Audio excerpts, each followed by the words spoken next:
Good evening. Thank you for joining us. It's 7 o'clock.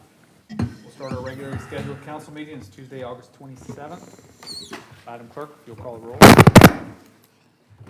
Charlie Davidson, Here. George Glover, Here. Ben Saucetta, Here. Charles Swinky, Here. Terry Osborne, Here. Troy Hill, Here. Brandy Bailey, Here. Jim Schrader. Here. Mr. Mayor, you have a quorum. Thank you. If you'll please rise. Invocation will be by Councilman Charlie Davidson, and our pledge will be led by me. Bow your heads with me, please. Dear Heavenly Father, we just thank you for this time that we have to gather as a council and with the mayor. And Lord, I pray that you just impart your wisdom on us as we continue to discuss the business of this city. Lord, I pray you continue to move through the hearts and the minds of our administrators and those that lead our city and our workers. And Lord, just help us all to continue to work together to just help this city prosper. And Lord, just help us to be a beacon of light in all that we do. In Jesus' name I pray, amen. Amen. I pledge allegiance to the flag of the United States of America and to the republic for which it stands, one nation, under God, indivisible, with liberty and justice for all. Thank you. You may be seated. All right, first is approval of the agenda. Ben? Yeah, I'd make a motion that we approve the agenda, but add item 6A, discuss and approve a real estate purchase agreement for 6100 North Hydraulic Avenue.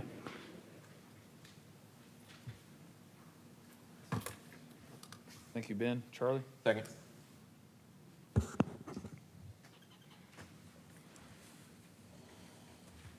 Any discussion on that?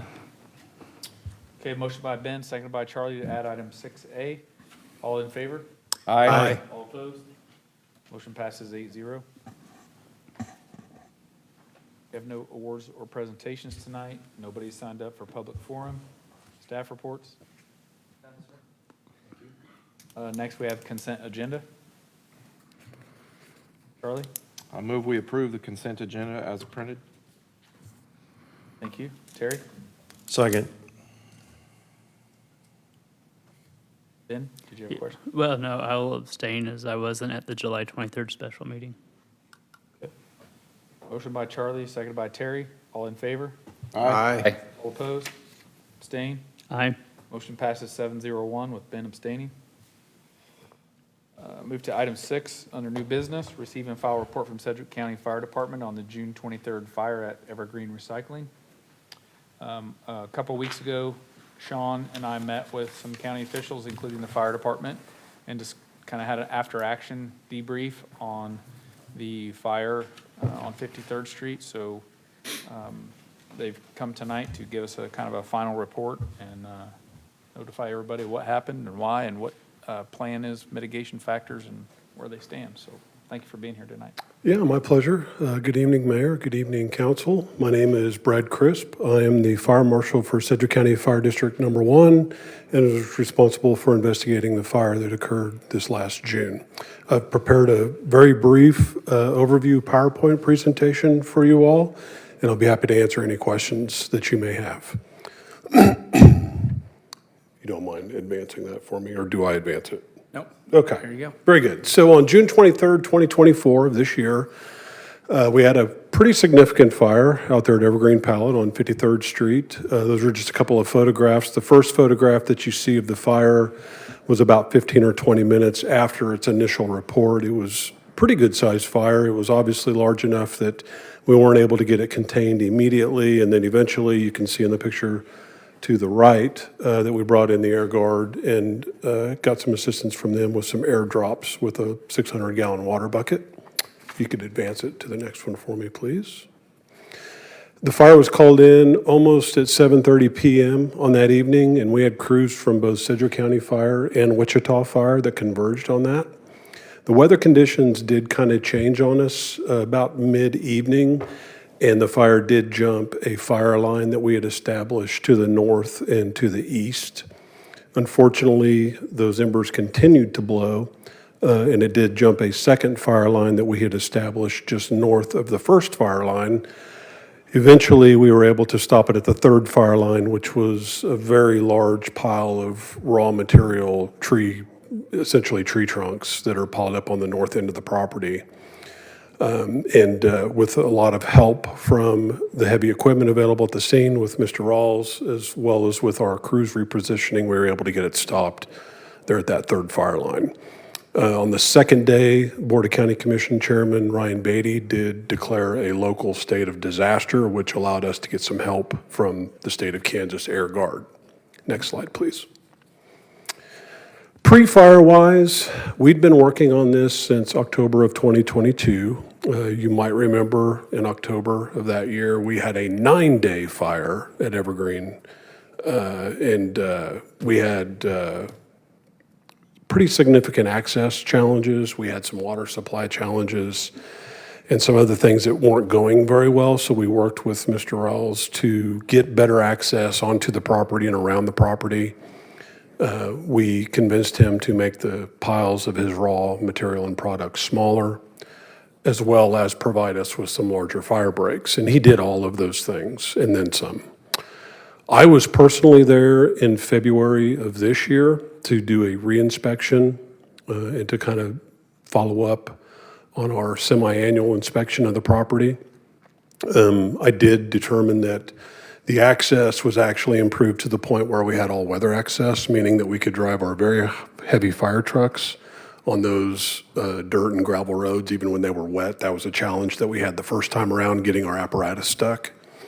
He'd actually reduced the piles in height and width and length below that which I had previously required. And he had doubled the size of the fire breaks. I can only require a 20-foot fire break, and he had made those fire breaks 40 feet in width. Our fire crews from Station 32 up here by the casino had done their annual fire safety inspection just a couple of weeks prior to the fire. They found a couple of minor violations, some fire extinguishers that were out of date, and some minor violations in the building on the property, but they really didn't identify anything wrong with the piles that were outside. Next slide, please. So we did an investigation of this one. So the one in 2022 was spontaneous ignition. We know that for a fact. That was on video. We watched it happen. This one was actually off video, but it was in an area where there were organic materials, mulch, and other products that could decay. And so spontaneous ignition does happen. These kinds of businesses are predisposed to that. In fact, there's one burning as I speak right now up in Detroit. I saw on the fire line late last week that's been going on for a week. When organic material decomposes, when it begins to decay, it produces heat. And if you've ever done like a compost pile in your backyard, you might understand what I'm talking about. Are spontaneous ignition fires completely preventable? I would say no. The reason that is because you have to either remove the heat or you have to remove the oxygen. And we can't remove the oxygen at Evergreen Pallet or else we would all be in trouble, right? And as far as removing the heat goes, you basically have to suffocate it. So that's why you put oil-soaked rags in a closed metal can or a closed bucket with a lid on it. It takes away the oxygen, which doesn't allow the combustion process to proceed. So could this happen again? Yes, it could. Our goal is to try to keep it small and keep it under control. I will tell you that we have been there quite a few times since we began record keeping in our current system, which was in 2001. So 23 years, we've been there a lot. But we have also not been there a lot because they have a lot of fires that occur that they and their staff extinguish and put out, and we never even get a phone call. If it gets big enough, we get a phone call and we come out and help them. We've had, 8 fires that have gone multiple days in the last 23 years. Several of those have gone for a week. This latest one went for 4 days, which was a little bit less than half the time the one in 2022 went, which was 9 days. So this event was not as significant as the 2022 event. And I'm just being honest with you when I tell you that we're not going to be able to prevent all those fires from happening. It's kind of the nature of the business, and it happens in other places, including Topeka that has a very similar business up in their area quite frequently, actually. Next slide, please.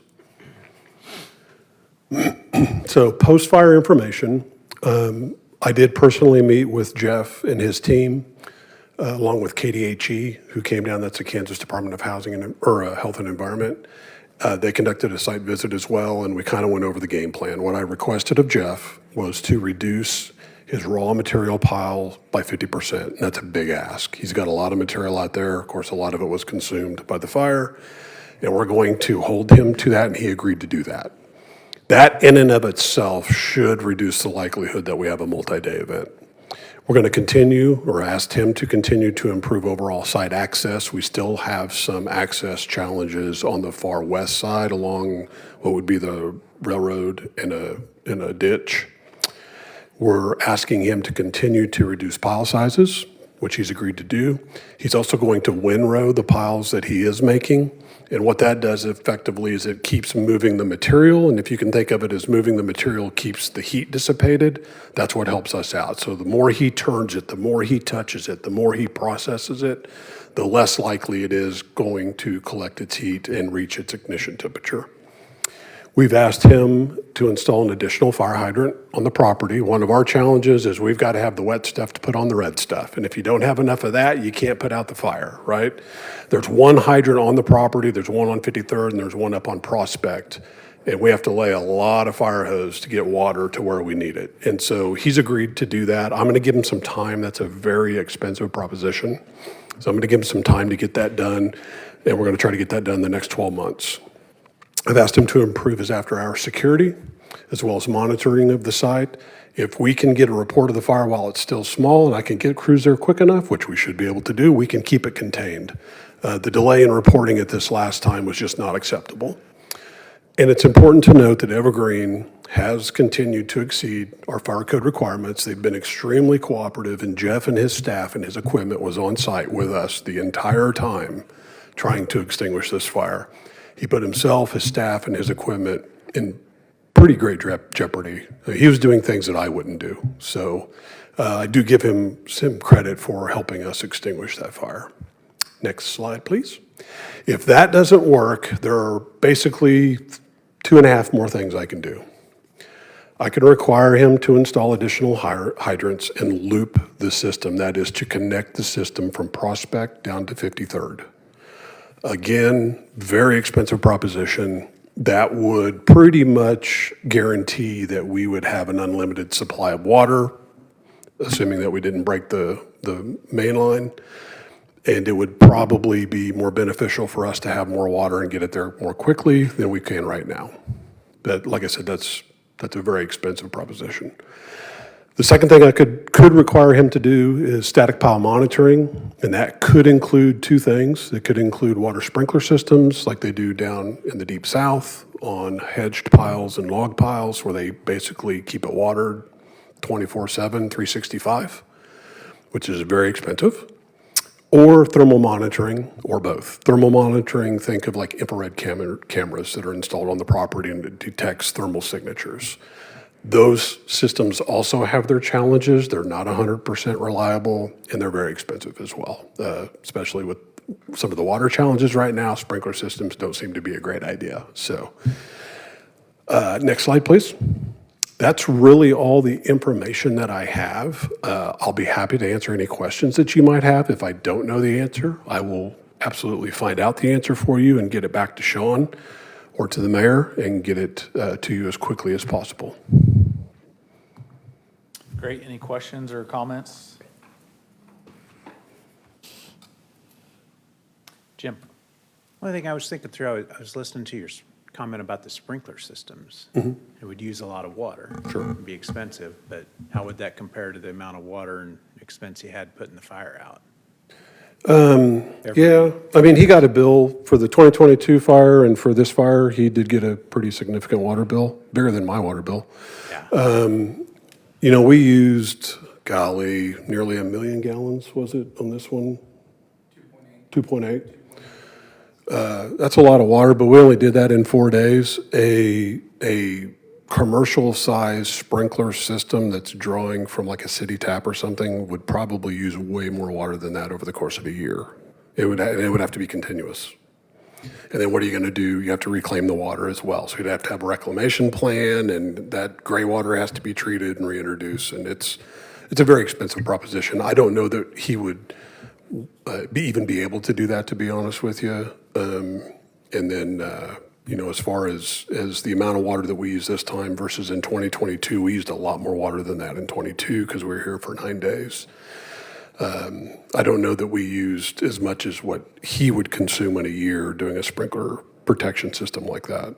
I'm not sure what the total calculations would be. We would have to have it calculated though by an engineer. I was just trying to think through the quantities. Obviously water's become a restricted thing, so commodity. So how does, I don't know, halon gases and some of those work in it differently than water? Do they Well, in work an it outside open? environment, it doesn't work Just because, doesn't so like halon, which isn't really used much anymore, displaces oxygen, which would be great if this was in an enclosed building and no people were in it. Dry chemical systems interact the chemical chain reaction, but we're talking about acres and acres of open product. So really essentially trying to avoid having a fire is obviously a high priority, but identifying them early is really where you get the best effective fire response. Because if it's small, and my idea of small and your idea of small might be different, but if it's something the size of this room, let's say, for example, we could probably get a handle on it pretty quick with our apparatus that we have up here at Station 32. If it's the size of a football field like this one was, before we're ever called, the chances of us getting a handle on it very quickly and having a multi-day event is heightened. And there's just not a lot of great extinguishing systems that can handle that. Even so, one thing that we did talk about doing was using a foam system. Foam is very expensive. It's a good wetting agent. It actually helps the water to penetrate those materials better. But we don't have a foam tender, and the closest foam tender is at McConnell Air Force Base, and they really weren't interested in wasting all their foam on a big pile of wood because they have airplanes that they need to protect. So it really wasn't a great option. The Air Guard did help us with those water drops that they made. That allowed us to get our fire apparatus closer, and Jeff and his staff and their equipment closer to actually put the final push on the fire and get it extinguished and shortened it up by several days. Okay. So I hope that helps. Yeah, it does. Yeah, trying to figure it out, so thank Yeah. you. We would too, yes. Thank you, Ben. Yeah, with something like this, whenever these situations happen, obviously it requires a large presence of fire. Are firefighters putting in additional extra hours of overtime and things like that associated to this? And if so, are those things that are billable to the person versus the taxpayer? Or is it just one of those cost of being in service? Yeah, it's not a billable situation. That's state statute. You all pay taxes, and if you have an emergency and you call 911, you get the services that you pay for. Yes, we did have overtime liability with these kinds of events. What we did, and our crews, to their credit, really stepped up. We had a number of people who volunteered to come in and work overtime. They were paid, but we didn't have to make them stay, and relieve the crews that were on duty so that we could keep firefighters in fire stations responding to all the other emergencies that continue to happen. So our people really responded well to that. That isn't something that's a lot of fun to deal with, and I really give them credit for stepping up and putting it to practice. So we did pay them, and we cannot get reimbursed for that. Yeah. Well, I'm glad you paid them, but we Yes, appreciate we all their do. hard work on that too. We sure do. Thank you. Charles? I was interested in your comment about windrowing. How effective is windrowing as a preventative? Yeah, it's very effective. It's one of the industry best practices, actually. It's mentioned specifically in the fire code, and he began that practice in some of the material that didn't burn out there, so that was really nice to see. I was out there, it must have been about a month after the fire, and he had already begun to windrow the areas that had not been affected by the fire, but that had not been separated. And it's just such a smaller, more condensed area for us to operate and work on. It makes things tremendously easier. It really does. And it reduces the pile sizes. So it's very, very helpful. Okay. Thank you. Okay. Coming tonight. Thank you all very much. Hope you have a wonderful evening. Thank you. Thank you.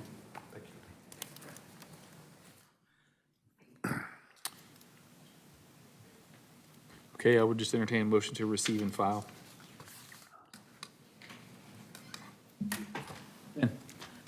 Yeah, I'd go ahead and make a motion to receive and file Sedgwick County Fire Department report.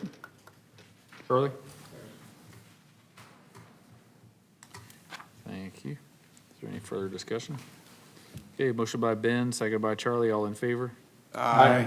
All opposed? Motion passes 8-0. Okay, item 6A. Discuss and approve a real estate purchase agreement for 6100 North Hydraulic Avenue. Good evening, Mayor and Council. As discussed during the special meeting on August 13th, staff received 3 offers to purchase the senior center located at 6100 North Hydraulic Avenue.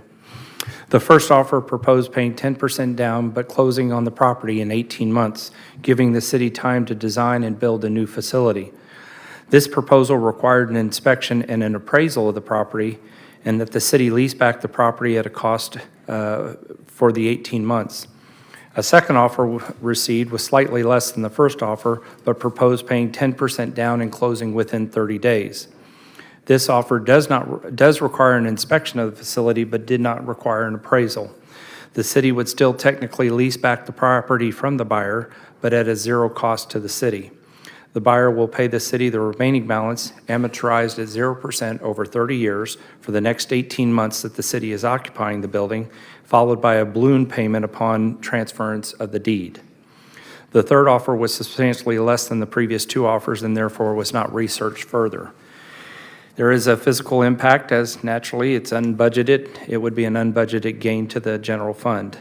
Staff's recommendation, based on the first offer requiring an appraisal of the facility, that the city pay a lease payment, and that the property doesn't physically or technically close for 18 months, staff recommends approval of the second offer.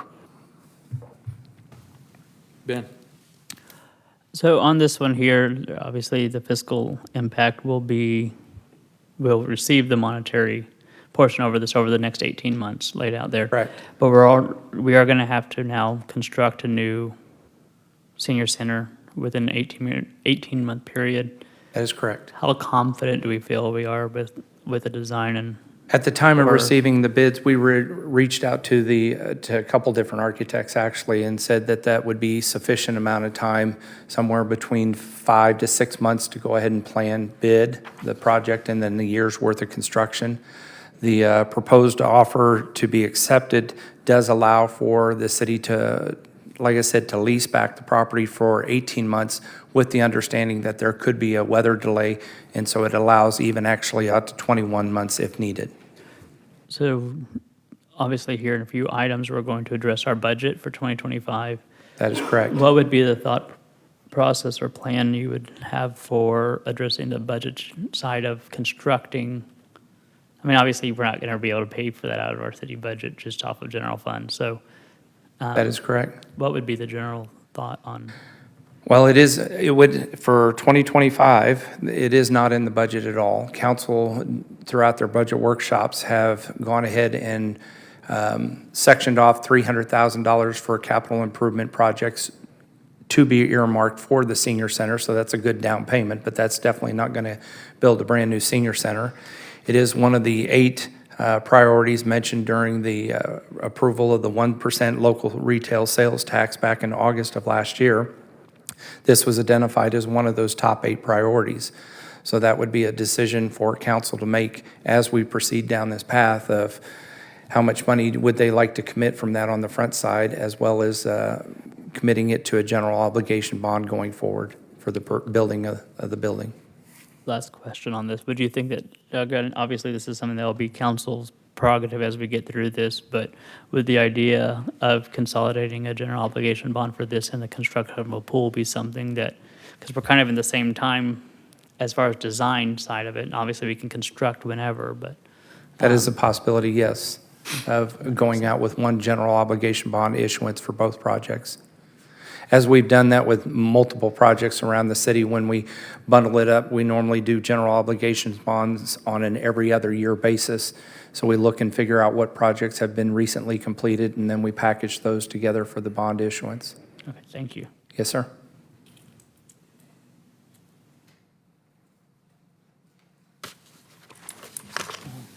Ben? I just figured somebody else might have questions. I'm good to go to make a motion to approve to approve and authorize the mayor to execute a real estate purchase agreement for 6100 North Hydraulic Avenue for the second offer listed. Thank you. Ben? Jim? I would second that. Any further discussion?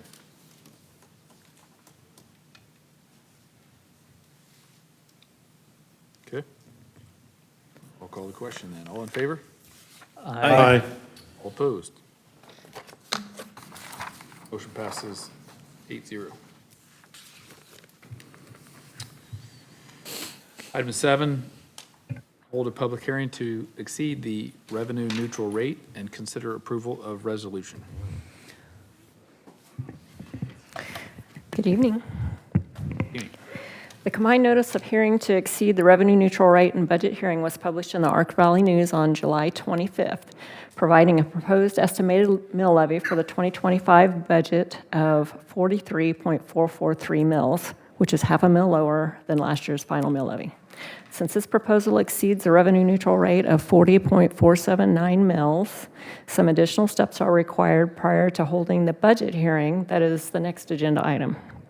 Council is required to hold a public hearing on the mill levy to hear public comments, and then before closing the hearing, consider adoption of a resolution to exceed the revenue neutral rate.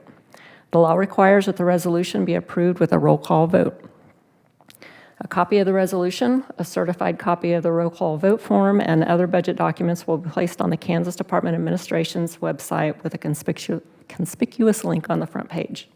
Staff recommends holding a public hearing on the mill levy for the 2025 budget, and after hearing from interested taxpayers, with the public hearing still open, consider approval of resolution to exceed the revenue neutral rate.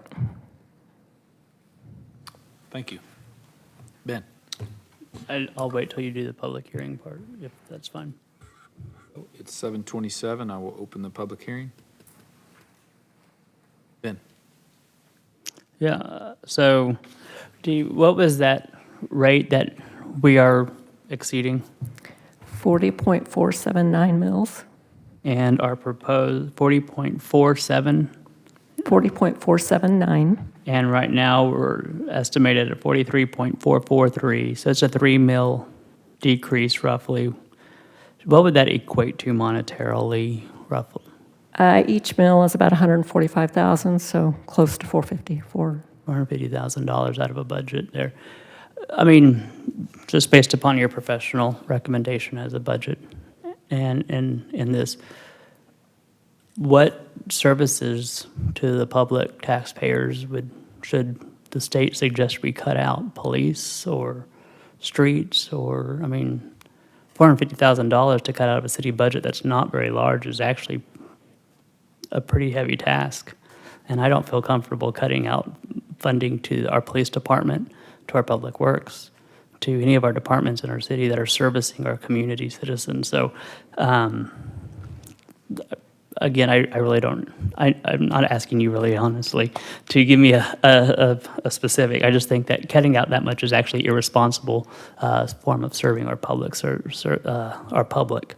So this whole idea of revenue neutral rate is ridiculous, and I'll restate it one more time. When the state is really serious about property taxes, they will not exempt themselves from the same rule that they are forcing local municipalities to be under. And you can quote me on that. It's not fair. Thank you, Ben. While the public hearing is open, anybody that is here tonight is welcome to come forward and speak on this item.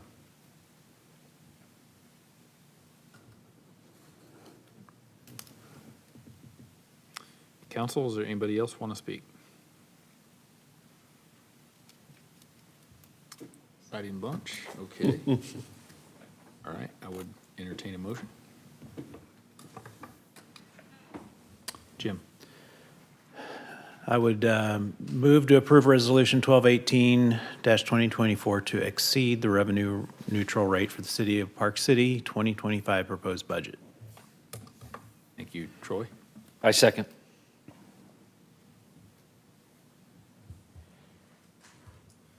Okay, this evening, no further discussion.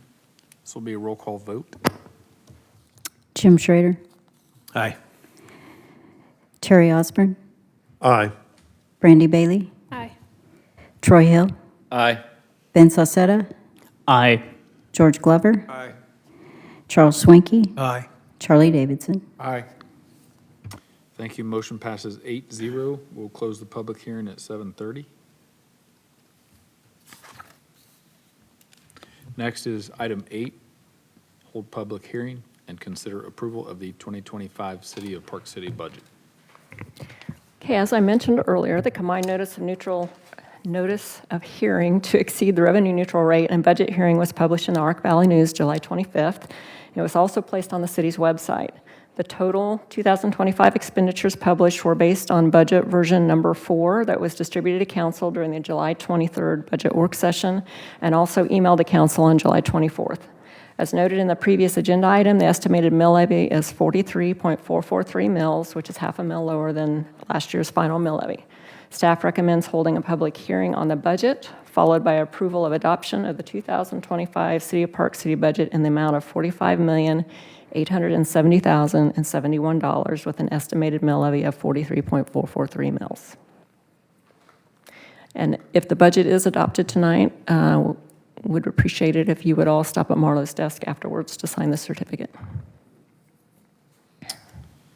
Thank you. I'll open the public hearing at 7:31. Is there anybody here tonight that wants to come forward and speak on this item? While that's on, council members, does anybody have anything to speak of?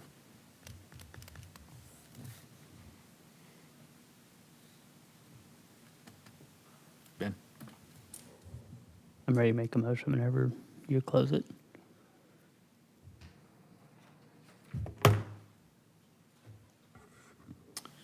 $7:32, just one last call, if anybody's here that wants to come speak on this item.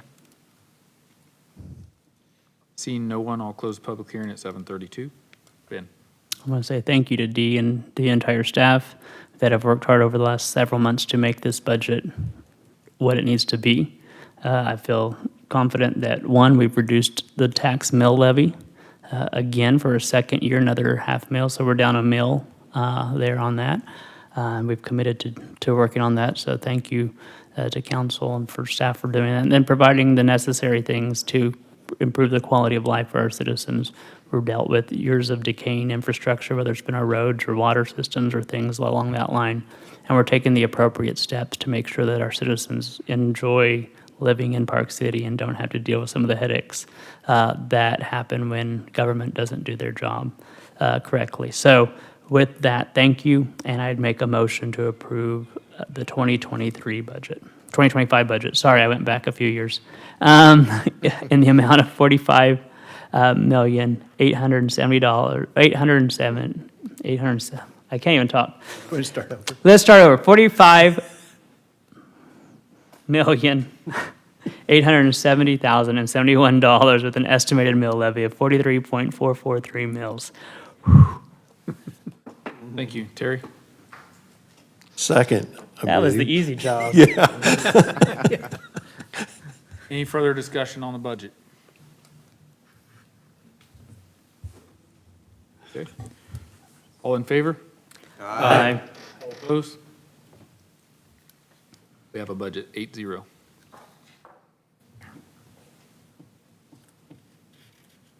Item 9, discuss and consider an ordinance amending the I-135 Arena Community Improvement District. Tom?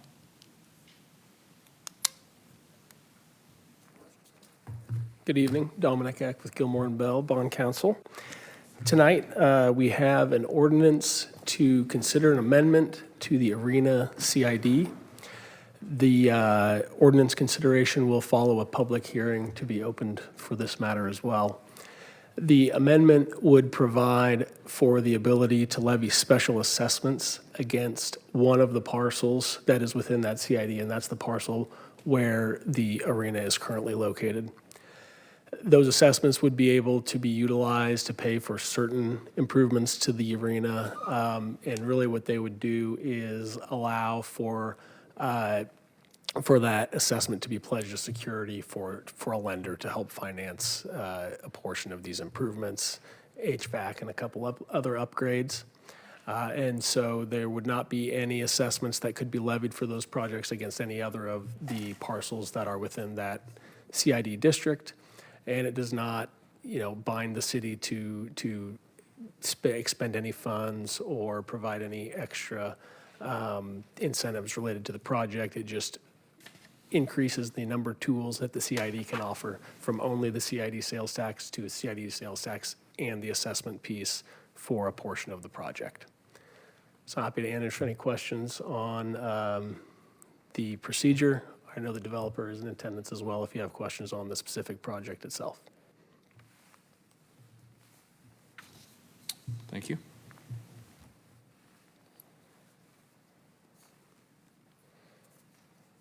Questions on this? Did you say we need a public hearing? We do need to open and close a public hearing, please. We'll open public hearing at 7:36. Is there anybody present that would like to come forward and speak on this item?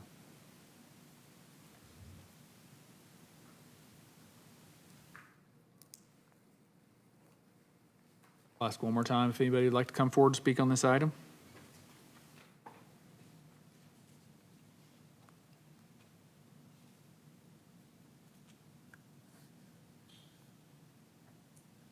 Okay, I'll close the public hearing also at 7:36. Jim? I would move to approve ordinance 1197-2024, amending the I-135 Arena Community Improvement District to allow the levy of special assessments. Thank you. Brandy? Second.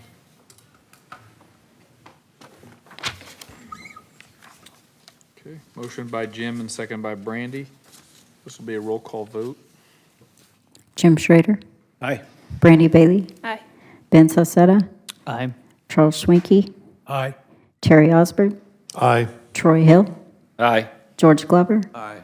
Charlie Davidson. Aye. Motion passes 8-0.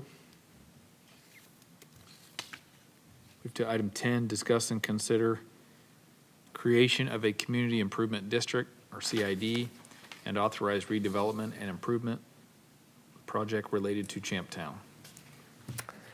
So now we have a resolution to call for a public hearing on the creation of a new CID for a separate project for the Champtown Development Project. The proposal is to impose a 2% sales tax in order to help pay for a wide variety of the improvements that would be made in connection with that project. Sales tax to last for 22 years. Again, this resolution tonight would call for a public hearing on the matter. We'd be back in a couple meetings to hold the public hearing, consider the resolution, and hopefully at that time have an attendant development agreement as well, which would ultimately be entered into, whether it's at that meeting or at a later meeting, to govern the rights and the responsibilities of the developer related to this CID if approved. And again, we have the developer in attendance tonight if you have specific questions on the project. Thank you. Ben? Yeah, two questions real quick, Dom, just to make sure I heard. Do you say the sales tax would be there for 20 or 22 years? I don't know. The CID Act allows for up to 22 years. Okay, so it'd be for 22 years. Okay, I wanted to make sure I heard that. Maximum term, yes. Okay. Yep. Second part to it, CIDs generally are created, or they're created generally for the purpose of areas that are blighted or things along that line. Is that a correct understanding? So a CID can be created on any sort of parcel. There is not a eligibility requirement related to the parcel itself. They are petition-driven And so it's based on a petition from a requisite number of property owners. That's unlike like a TIF, which does require blight or some other eligibility findings. I get the two, I mean, this one definitely qualified after how it's sat forever like that. So I'm fine with it either way. I just want to make sure I got the right one. Thank you. Absolutely. Charles? Okay, the district for the Champtown basically goes from 53rd up to 61st Street. Will this CID also follow those same lines, which would include the current businesses like Atwood's? It does not include all current businesses. It includes those businesses that have chosen to sign on and participate, that are currently open and operating. The district boundaries will not be exactly the same as the Starbond district. There will be some differences. Okay, it'll be by choice on the, The petition that was submitted has included the signatures of owners of the property that is included in the proposed boundaries. okay, thank you. Yes. Ben? Do we have that map by any chance anywhere? Yeah, it should be on the back of the resolution. Okay, I don't see that in the packet. Oh, gotcha. Yes, we have, Okay. we do have the map. We will provide that to all the council members. Okay. We don't have it. In the packet, we don't have it in the packet. Okay, so. We're going, So do you know, We do over $60 million, and if we're in that, I'd like to know this. I can describe the district area. If you want to come up, please, Ryan. You can indicate what properties are. yeah, and if I understood correctly, you have to sign on to be included in it. So if you have not That's signed, correct. you're not part of it. That is correct. So, thank you, Council and Mayor. So the general area is, yes, between 53rd and 61st Street on the west side of I-135. As Mr. Eck indicated, it does not follow the exact boundary of the Starbond District. So from 53rd, it does not include Quick Shop, Atwood's, Arby's. In its current form, it does include all of the vacant land of Echo Hill, previously what I would say is Echo Hill's development. That developer has signed the petition for the inclusion of all of his available land that is not developed, that we are contracted to finish closing on with him, as we've been acquiring a number of those parcels over the last couple of years. And then as you work further to the north, it would be all of the vacant land that has just recently been completed in the stormwater drainage project that Mies has just completed. And then we've acquired the old KFC building that is included in it as well. We have a signed purchase contract on the North Travel Center location, which is approximately about 8.5 acres, that will be included as part of the CID district as well.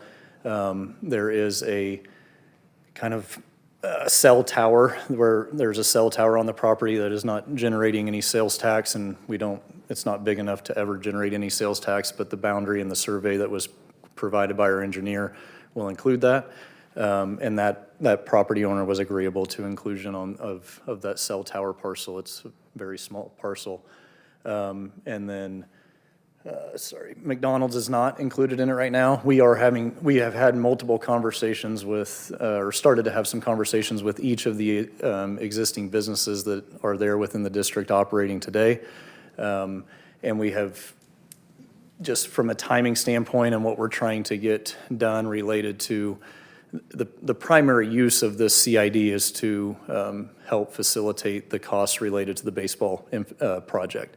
The baseball project is fully designed and nearing completion and is ready to commence construction. So we, as part of our funding mechanism for that, we need to establish the CID boundary.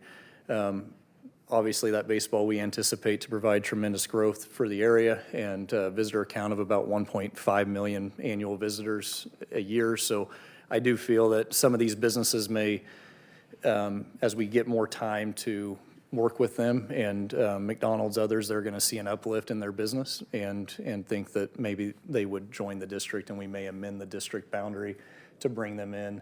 But given that we wanted to get the overall boundary established. We have some flexibility to do that in the future. So the boundary line stops on the west boundary with essentially the levee. The levee defines pretty well the west boundary. The north boundary is basically at the existing travel center site, 53rd Street, and the south boundary line is, I'm sorry, I said that backwards. The north boundary line is 61st, and the south boundary line is 53rd, and in general follows in some form the Starbond district overall. So I don't know if there's any questions about that, but we could. Arby's in? They are not currently, so. Is Goodyear? No, they are not. Is any of the hotels that are on AirCap or Beaumont? No, they are not. We have had conversation and great conversation with the Holiday Inn Express, and they will likely be, I anticipate that they likely will be. We have not had success in reaching out to the Super 8, the group that owns the Super 8, and have any of those conversations, so they've been excluded from that. There's a vacant parcel, I believe, that SBA Construction owns that is not included. The old Bond Truck Wash is not included in it. It's now owned by, I think, Kansas Land Tire, I believe. So those are excluded in this district boundary. And does this go, I mean, for the 20 years, is there any other sunset on that? Like if something's paid, the bonds are paid off, or? Yeah, so we've, you want to speak to that? So the proposal would be that it would go out for the entire 22 years. That's what the petition has requested. It would stay out as long as there are, eligible costs to be paid. And with CID Act, there are a wide range of eligible costs, and with the size of the project that's anticipated, would anticipate that it would stay out the entire 22 years to pay for eligible costs as it goes along. The other thing I'd reiterate is tonight's action is to call for a public hearing on the creation of the district. You are not creating the district itself if you consider and approve the resolution tonight. Ben? Yeah, I mean, if we're gonna, to Dominic's point, we're just calling for the public hearing at this point. I think we got some good questions out, and I'll appreciate getting a map here as soon as we can. But I would make a motion to approve Resolution 1219-2024. I almost said 22. A resolution of the City of Park City, Kansas, stating that the city is considering the establishment of a community improvement district, CID, within an eligible area of the city, and providing for notice of a public hearing to consider such establishment under the authority of the act. You, Troy? Second. Further discussion? All in favor? Aye. All opposed? Thank you. Motion passes 8-0. Next is item 11, consider and approve a purchase of the 93rd Street lift station pumps. Gina. Good evening, Mayor and Council. Recent development has prompted the construction of a lift station located at 93rd Street North and Broadway Avenue. Mies Construction was awarded the contract to construct the lift station on August 13th. However, the purchase of the pumps were not included in the original bid package. Quotes were received from Fluid Equipment and FTC for Homa and Solver pumps respectively.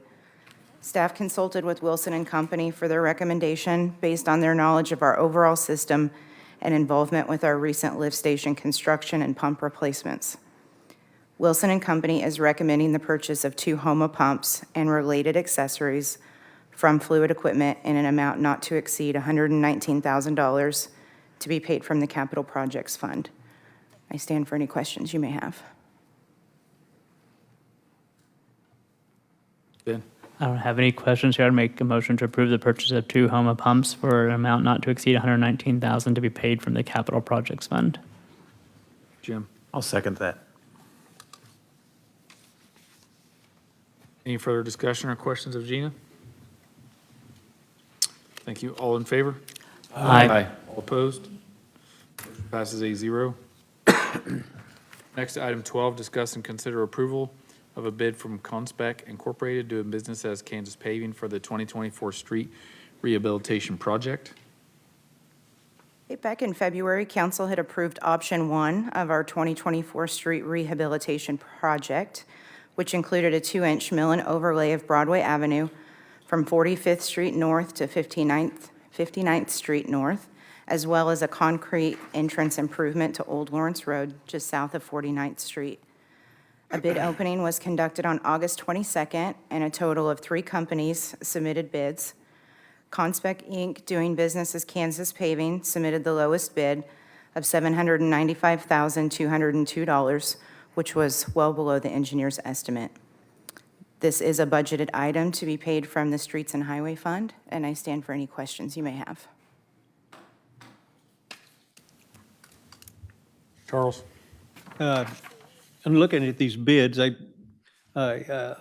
agree with the fact that Kansas Paving was be the obvious bid, but what concerned me is the engineer's estimates. How can they be so far off on a lot of their bids? Is that normal? It's not typical to be that high. We just saw some really great pricing with this round of bids. And, you know, they're going to use historical data of what projects have been bidding at recently. And so I think this just reflects some really good pricing that we received from our 3 bidders. We got some good pricing compared to the engineer's estimate, that's for sure. And then it starts on 45th Street. That was my other question. Knowing where 45th Street actually starts is kind of hard. It's right in the middle of that bridge. Is that would be where it starts? So we actually take up maintenance on the north side of that bridge. So that's where the limits would be. Be it on the north side of the bridge? Correct. Okay. All right. That's all I have. It's basically where the concrete stops off the bridge That's correct. and the blacktop starts to the north to 53rd. Ben? Yeah, so I have a question, not necessarily with the bid part of it, but with the budgetary side of the 2024 streets rehabilitation project. So since obviously the budget side and what we had allocated and planned for, and then where the bid has come in at, are we looking then at shifting the remaining funds to something to tackle something in 2024? 2025. No. 2024, yes, sir. Yeah, okay, perfect. Like I said, I don't have any issue with the bid. I think it was a good process, good bids. So I'd make a motion to approve the bid tabulation and authorize the mayor to finalize and execute a contract with Conspec doing business, or Conspec Inc. doing business as Kansas Paving in the amount not to exceed $795,202 to be paid from the Special Streets and Highways Fund. Thank you, Ben. Jim? I'd second that. Motion by Ben, seconded by Jim. All in favor? Aye. Motion passes 8-0. Thank you.